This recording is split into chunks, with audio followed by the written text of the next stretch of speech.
A loop of wire is placed in a perpendicular magnetic field. Suddenly the magnitude of the magnetic field begins to increase. What is the direction of induced current in the loop? देखें, magnetic field increase करना शुरू हुआ तो इसका मतलब है इसमें से मैग्नेटिक फ्लक्स बढ़ना शुरू हो गया है। और मैंने बताया था इन जनरल मैग्नेटिक फ्लक्स जब भी बढ़ता है तो एंटी क्लॉकवाइज डायरेक्शन में करंट प्रोड्यूस होता है। वैसे भी अगर आप कैलकुलेट करें तो देखें इसमें फ्लक्स लाइन अंदर जा रही है, करंट ऐसे आएगा कि वो फ्लक्स लाइन बाहर को प्रोड्यूस करेगा, जिसका मतलब है इसका नॉर्थ आउटसाइड होगा। नॉर्थ आउटसाइड होगा तो इसकी डायरेक्शन ऑफ करंट के फील्ड की करंट क्या आएगी, ये आएगी। Anti clockwise counter clockwise direction आनी चाहिए, बीटा जवाब है। ठीक है जी। नेक्स्ट देखें जी, a bar magnet with the north pole face down is drop above a horizontal circular coil, the coil is suspended at some height, which of following statement about the induce current is true. ऊपर से देखना है तो induce current की direction बताएं। जब ये coil ऐसे नीचे आएगा तो इसमें इंड्यूस ईएमएफ आएगी और ये अपना नॉर्थ पोल इसके सामने बनाएगा। नॉर्थ पोल सामने आएगा तो देखें नॉर्थ जब भी सामने आएगा तो इसमें काउंटर क्लॉकवाइज डायरेक्शन होगी। ऊपर से देखते हुए जब ये मैग्नेट आ रहा है तो पहले काउंटर क्लॉकवाइज होगी, ठीक है, और जब ये मैग्नेट बाहर निकलेगा इस तरफ जा रहा होगा, नीचे गिर रहा है, अब इसका साउथ ये है तो ये इसको अट्रैक्ट करने के लिए नॉर्थ इधर बनाएगा, नॉर्थ इधर बनाएगा। ऊपर से देखेंगे तो डायरेक्शन पहले की रिवर्स हो जाएगी, क्या हो जाएगी, क्लॉकवाइज हो जाएगी। ठीक है जी। सो देखते हैं आंसर क्या है जी इसका। The induce current flow first in counter clockwise and then in clockwise direction. Okay, next देखें जी, EMF is given by its frequency of rotation. भाई हमारे पास जो स्टैंडर्ड इक्वेशन होती है वो V0 साइन ओमेगा टी होती है। तो कंपैरिजन कर लें तो ओमेगा किसके इक्वल आता है, 50 पाई, और ये 2 पाई एफ है विच इज़ इक्वल टू 50 पाई। पाई पाई से कैंसिल है तो एफ यहाँ से कितना आ जाएगा, 25 हर्ट्स आ जाएगा। ओके हो गया, तो 25 हर्ट्स बीटा आंसर आ गया। ओके जी। नेक्स्ट देखें जी, metallic ring is attached to wall of room when north pole of magnet is brought near the ring, induced current in the ring is। देखें ये metallic ring आपने लगा दिया है, अब ये नॉर्थ पोल आप इसके साथ लेके जा रहे हैं तो जब हम नॉर्थ उसकी तरफ लेके जाएंगे तो इंड्यूस करंट अपना नॉर्थ सामने प्लेस करेगा। सो नॉर्थ सामने, हम नॉर्थ की डायरेक्शन में फिंगर कर्ल करेंगे तो हमारे पास क्या आएगा जी, ये डायरेक्शन आ जाएगी किसकी, करंट की, which is counter clockwise direction, anti clockwise, beta. Okay, value of induced EMF is directly proportional to current through coil, voltage, number of field line, resistivity। number of field line के proportional आ सकती हैं because E is equals to n delta phi over delta t। तो flux पे depend कर सकती हैं। Number of field line increase कर दें पर यूनिट टाइम तो क्या होगा आपके पास, EMF इंक्रीज कर जाएगी। ओके, नेक्स्ट देखें जी, बीटा जवाब है। What is the phase of AC at time t/2? t/2 पे phase of AC बतानी है। ये AC का आपने साइकिल बना दिया है, ये टाइम t/4 है, ये टाइम t/2 है, ये टाइम 3t/4 है और ये क्या है, t है। इस टाइम पे फेज़ क्या है, इस टाइम पे फेज़ पाई है, इस टाइम पे कितनी है, 3π/2 है, इस टाइम पे कितनी है, π/2 है। तो ये क्वेश्चन था हमारा, t/2 पे फेज़ कितनी आएगी, पाई आनी चाहिए, तो पाई ही है जी फेज़। देख लें यहाँ पे पेपर में ये क्वेश्चन आई थिंक आया हुआ है इस पॉइंट पे फेज़ निकालने के लिए, नेगेटिव पी के पे। ठीक है, नेक्स्ट देखें जी, when a bar magnet drop across a wire loop position vertically the magnet will fall. जी ये एक आपने वायर लूप प्लेस कर दी है वर्टिकली और इसके क्रॉस एक मैग्नेट को आप फॉल करवा रहे हैं। तो मैग्नेट यहाँ जब फॉल करेगा तो इसमें से फ्लक्स चेंज तो आएगी नहीं, इंड्यूस EMF नहीं आएगी, सो नो रिपल्शन डायरेक्शन, सो इसका एक्सेलरेशन कितना होगा, फ्री फॉल आएगा ये जी एक्सेलरेशन से। हाँ अलबत्ता ये अगर कॉइल ऐसे होता और अब मैग्नेट आप ऊपर से गिराते नीचे थ्रू द कॉइल तो क्या होना था, इसने अपना नॉर्थ आगे प्लेस करना था जिसने उसे रिपेल करना था और इसका एक्सेलरेशन लेस देन क्या हो जाना था, g हो जाना था जी, विद एक्सेलरेशन g आएगा। ओके चले नेक्स्ट देखते हैं, Lenz's law is a consequence of law of conservation of energy. Statement book की लाइन है। नेक्स्ट देखें जी, the magnitude of induce EMF is dependent on velocity, area and gravity, mass and charge, magnetic flux and time. Magnetic flux and time पे depend कर रही है जी। Pick out the wrong answer. The magnetic flux through a loop in a magnetic field depends on magnitude of field, the angle between the plane of the loop and coil, shape of loop, the area of loop. Shape पे depend नहीं करता जी, बाकी सब पे flux डिपेंड करता है, because flux is equal to B A cos theta. इस पे भी करता है, इस पे भी करता है, इस पे भी करता है, ठीक है। तो 4 आंसर है जी, okay. The magnetic flux in a loop changes according to law, the unit of C is that of, जी ये इक्वेशन है, इसमें सी के यूनिट पूछे हैं कि सी के यूनिट क्या है। फिजिकल इक्वेशन करेक्ट है, तो सी टी स्क्वायर के यूनिट वही होंगे जो किसके हैं, फ्लक्स के। और फ्लक्स का यूनिट क्या होता है जी, वेबर। वेबर किसके इक्वल होता है, tesla metre square, C T square. And you know C के निकालने हैं तो tesla metre square into T square. Time, time क्या है जी, सेकंड है, तो इसको ज़रा सॉल्व कर लेते हैं। Newton per ampere per metre, metre square, और ये सेकंड स्क्वायर आ गया आपके पास। ये मीटर स्क्वायर इस पावर से कैंसिल हो गया, आपके पास मीटर बच गया। तो ये न्यूटन मीटर आप ये ले लें, पर एम्पेयर ये ले लें, 1 पर सेकंड ये ले लें, और सेकंड ये ले लें। ये क्या है, जूल, और ये क्या है, ये पर कूलम है। तो क्या बन गया, जूल पर coulomb into second. What is this, volt. तो ये वोल्ट, सॉरी ये आपके पास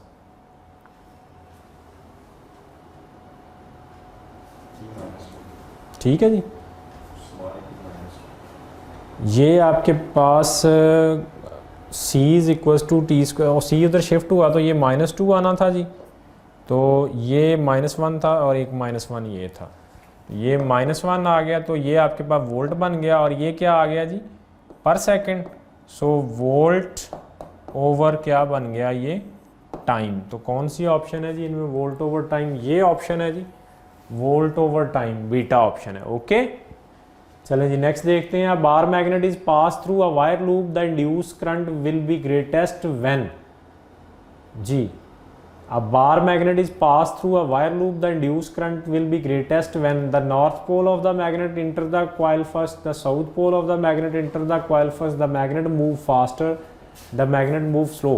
जौन सा मर्जी आए आपका जो पोल है वो जौन सा मर्जी इंटर हो, सपोज ये आपके पास कॉइल है, आप इसको इधर से फॉल करवाएं या आप इसको इधर से फॉल करवाएं, दोनों सूरतों में उस पर कोई फ़र्क नहीं पड़ेगा सिवाय इसके कि आप इसको कितना फास्ट मूव करवा रहे हैं, ठीक है। तो मैग्नेट फास्ट मूव करेगा तो आंसर आएगा आपका 40, ठीक है जी। इंड्यूस करंट बढ़ जाएगा, आपका ईएमएफ भी ग्रेटर होगी, okay. The quantity that results in the dissipation of heat in an AC circuit, AC circuit में इंपीडेंस हीट डेसिपेशन का रिजल्ट बनती है, 22 बनती है, ठीक है जी। इंपीडेंस आता है basically, collective response of resistance, inductance and reactance of capacitor, okay. Next देखें, power is generally transmitted over a long distance using high AC voltage, this is because, भाई पावर जब हम ट्रांसमिट करते हैं from one point to another point तो उसमें voltage को increase कर दिया जाता है। उसकी रीज़न क्या होती है, उसकी रीज़न ये होती है कि पावर लॉस कम हो जाए, बिकॉज V बढ़ेगा तो I क्या हो जाएगा, कम हो जाएगा, जिससे पावर लॉस क्या हो जाएगा, रिड्यूस हो जाए।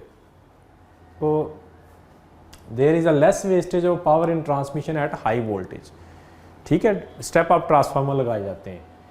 The alternating current in secondary coil of transformer is induced by, secondary coil में अल्टरनेटिंग करंट किससे प्रोड्यूस होता है, जी जनाब, सेकेंडरी कॉइल में आपके पास alternating current in secondary coil of transformer, ये ट्रांसफार्मर के सेकेंडरी कॉइल में किससे, वेरिंग मैग्नेटिक फील्ड की वजह से होता है।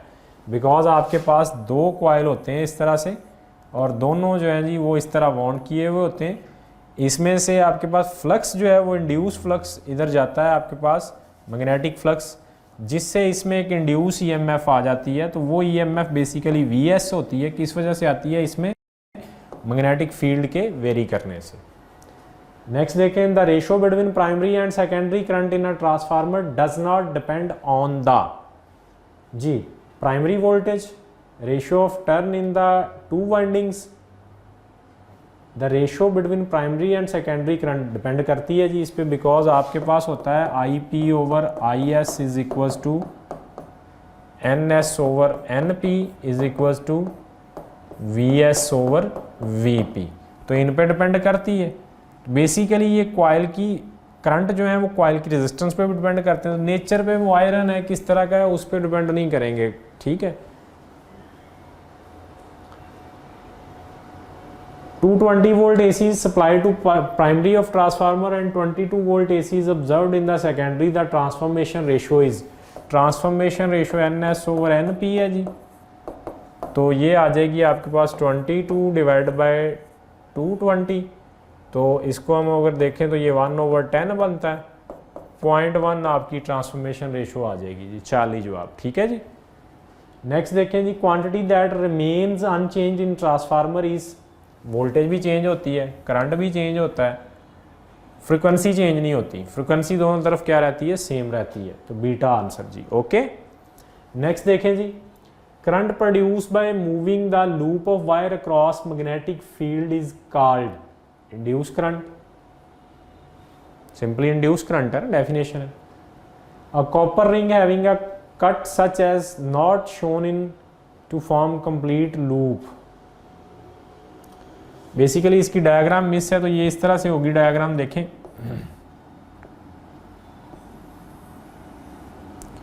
ये एक मैग्नेट नीचे आ रहा है, नीचे रिंग पड़ा है लेकिन रिंग कंप्लीट नहीं है, तो क्या पूछ रहा है, through the ring what is the length along the axis of ring then acceleration of the falling magnet. अगर ये लूप कंप्लीट नहीं है और ये फॉल कर रहा है तो बताएं, कहता है इसका एक्सेलरेशन क्या आएगा, इसका एक्सेलरेशन जो है वो g के इक्वल आएगा, क्योंकि इसमें इंड्यूस करंट नहीं आएगा, इंड्यूस करंट नहीं आएगा तो उसको रिपेल नहीं करेगा, EMF जरूर होगी बट करंट नहीं होगा, ठीक है। सो अगर इसमें करंट आएगा तो वो नॉर्थ पोल सामने रखेगा, रिपेल करेगा, एक्सेलरेशन लेस देन g होगा। अब चूंकि ये कंप्लीट नहीं है, इसमें EMF तो होगी बट करंट नहीं होगा, इसलिए रिपल्शन नहीं होगी, तो इक्वल टू g आएगा जी, अल्फा ऑप्शन है, ओके। नेक्स्ट देखें जी, a magnet is allowed to fall through a copper circular wire, then during fall the current flow through the wire, the acceleration of magnet is less than gravitational acceleration, the acceleration of magnet is equal to gravitational acceleration, the acceleration of magnet is gravitation जी। देखिए copper wire के through, circular wire के through ये आ गई, आप पिछले के question के opposite question है ये, कि इसमें से ये फॉल कर रहा है, जब फॉल कर रहा है तो ऑब्वियसली इसका एक्सेलरेशन लेस देन g होगा, क्योंकि इसके ऊपर ग्रेविटी नहीं एक्ट करेगी, आगे से इसको रिपल्शन मिलेगी, जिस वजह से इसका एक्सेलरेशन क्या होगा, लेस देन g होगा। Refer to figure, maximum deflection in the galvanometer occurs when, हाँ जी, इसमें डिफ्लेक्शन कब आएगी, जब इसमें क्या आएगी, इंड्यूस EMF। इंड्यूस EMF कब आएगी, जब हम इस मैग्नेट को इसके अंदर पुश करेंगे, इंसर्ट करेंगे। The magnet is push to the coil, the magnet is rotated in the coil, the magnet is stationary at the center of the coil, the number of turn in the coil is reduce. भाई जो मर्जी करें, जब तक magnet को push नहीं करेंगे या पुल नहीं करेंगे तब तक इसमें किसी किस्म के करंट वेरिएशन नहीं आएगी, ठीक है। सो आंसर क्या आना चाहिए जी, अल्फा आंसर है, ओके। मैग्नेट को पुश करें या पुल बैक करें तो फिर इसमें इंड्यूस EMF आएगी और ये गैल्वेनोमीटर क्या करेगा, डिफ्लेक्शन देगा। Power loss in actual transformer is due to small output, eddy current and magnetic hysteresis loss, यही दो लॉस हमारी बुक ने मेंशन किए हुए हैं, सो यही आंसर है आपके पास, ठीक है जी। नेक्स्ट देखें, the core of transformer is made of soft iron because जी, soft iron is a good magnetic substance because core में आपके पास क्या होनी चाहिए, कोई मैग्नेटिक मटेरियल अच्छा होना चाहिए, अच्छा मैग्नेटिक मटेरियल लगाएंगे तो आपकी क्या होगी जी, फ्लक्स लिंकेज बेटर होगी, जिससे आपकी इंड्यूस EMF आएगी, okay. So answer is 40, okay. Next देखें, the primary winding of transformer has 100 turns and secondary has 25 turns, तो NS ओवर NP देखें क्या आएगा हमारे पास जी, 100 over 20, sorry NS over NP क्या आ गया जी हमारे पास, कितनी है जी, प्राइमरी कितनी है जी, ये 25 है और ये कितनी है जी, ये 100 है। If the current in the primary winding is 10, current भी साथ ही लिखें तो वो इसके ऑपोजिट आता होता है जी, ये आ गया जी 25 ओवर 100 और ये कितना आ गया जी 10, और हमने क्या फाइंड करना है, IS फाइंड करना है। सो IS कितना आ गया जी, IS इज इक्वल टू आ गया आपके पास 10 ओवर 25 इंटू 100, तो ये कितना आ गया जी, 40 एम्पेयर बन गया, 40 एम्पेयर बनता है जी, देखते हैं जी 40 एम्पेयर ही आंसर है, ओके जी। तो यहाँ पे ये चैप्टर ख़त्म होता है, फिर इंशाल्लाह नेक्स्ट चैप्टर के साथ हाजिर होते हैं, ओके, अल्लाह हाफिज़।